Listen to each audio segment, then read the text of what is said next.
Hey Sharla, how are you doing Hi, today? I'm good. How are you? I'm doing well. I wanted to hop on with you and let you know I had a chance to look at your slides for our upcoming training and I got so excited reading them. I was like, yes, I this is the time. This is so right on time for the climate of our country and I think going to be really important for therapists. Um, I think it's going to bring a lot of meaning to the work that we do for those aligned with what we're talking about, which is divine feminine and psychology, and bringing that into the therapy room.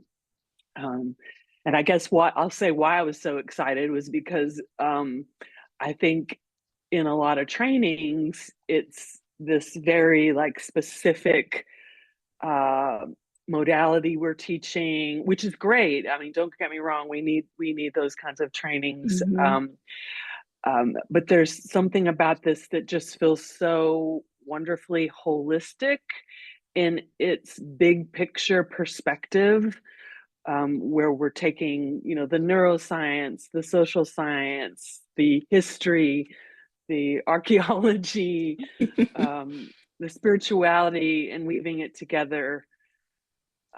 So yeah, is Yeah, it? I agree with you. Like so often when I'm looking for a training, it's just about a particular modality. It doesn't even necessarily address specific attachment issues sometimes. But very rarely does anyone offer something that is, let's back up and look at the whole picture here of what has gone on with humanity that got us to this point. And like we were just talking about, like we'll say, oh, it was that parenting is so hard because generationally we've had different challenges and different things going on, which is true. Kids these days are experiencing way more exposure than we ever had to everything: politics, wars, sex, everything, right? And parents who are raising them have the influence of parents who and grandparents who were raised during a time of war and the Depression and conservative family values, where the Bible was centered in so many different aspects of our culture. But it's more than that, right? It's more than these last few generations. There's the intergenerational trauma that goes way back to that time when, humankind, for whatever reason, which we will talk about in the training, decided not to center the divine feminine and not to center the creation that women represent. We represent creation. The right brain, the female is more likely to be right brained and is intuitive. Um, there's a knowing that happens from the right side that we don't cultivate in our children, in our culture at all. And we lost it when we quit centering the divine feminine and started centering masculine and patriarchal values, which are based on ambition and success and external kinds of motivational factors. I think it is the right time because when you look specifically at what's going on in our government at this time, and they're pulling back resources from people that we have gotten used to, that is power over, right? And we talk about how that dynamic has affected us in different areas of our lives. And when you try that in the family structure, the power over instead of the collaboration, instead of the attunement that is actually required to raise attuned people and children who are secure and firm in their foundation, children who have a balance of masculine and feminine, who aren't feeling like they have to be over, right, other people, to be successful, to be okay. Um, this all Yeah. it's all rooted in ancient history, but it's playing out now in our culture. And this is the best time, I think, for therapists to return to balancing masculine and feminine in the clients. I know in Eastern cultures, therapists and providers in Eastern cultures, I'm thinking of acupuncturists and all kinds of people, they know this principle. They know that when people are not well, when they're struggling, that there's this uh, balance that's not being struck between masculine and feminine. And when we start working on that in the therapy room, there's a neurological map for that. Like you were saying, the neurology comes in.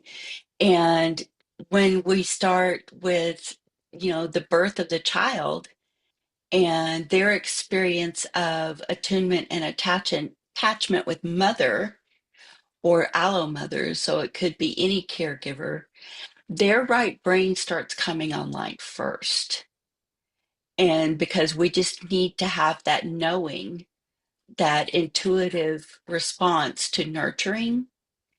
And so that's when the brains, all the neurons start firing together from that perspective. And it's aligned with oxytocin, the love drug, and the love hormone that helps us to stay attuned and attached to the right caregiver, to the one who has our best interest at heart. And I think that's what's showing up on this world stage right now is that people who are in control and who are in power, who don't have others' best interest at heart, which is beyond masculine. Like I'm not even saying that that's a masculine trait. I'm saying that that is a toxic trait, but it's rooted in that masculine over feminine dynamic, and it's playing itself out now. And that's why we need to get back to bringing in the divine feminine, recognizing the feminine psychologically and neurobiologically in our clients and in ourselves, and figuring out how to balance that out in the therapy room, the therapy Yes. relationship. I said a lot. Did Yes. that make sense? It did. It did. And there's so much I could say, but I know we want to keep this relatively short. But I agree with what you're saying. Now is the time, and I feel like as therapists, I know for me in my practice, I deliberately um, represent myself in a very authentic way in terms of what my values are. I put it way out front so that I'm attracting aligned clients. And so I think the people coming to this workshop, it's going to be really fun to see who shows up and who is in this spirit of social justice activism, and Yes. how as therapists we really need to be aware that we have a lot of influence. um, and I know my big reason for wanting to do this work is I feel like it takes the shame out of it for all of us, around, no, this isn't something like my mom did to me or your mom did to you or I did to my daughter or whatever. I don't have a daughter, but I know you have two, and it's so much bigger than that. So Yes. Yes. thanks for inviting me in to do this with you, and I'm excited to see who shows up. Yeah, I am too. It's going to be lasting work, I think. I think we're planting seeds for a future of therapists who are really attuned to what we need to heal the attachment wounds. Yes, yes, it's so important in all relationships. It goes back to the very most basic thing that we need, which is each other, and to treat each other in this relational way where we consider the other, we consider the community, we consider the whole Hmm. person, and Yeah. all of their context of multi-generational, as you said, cultural, So yeah, I'm excited. Me too. We'll talk again soon. All right, Jenna, take care. You too. Bye bye. Bye.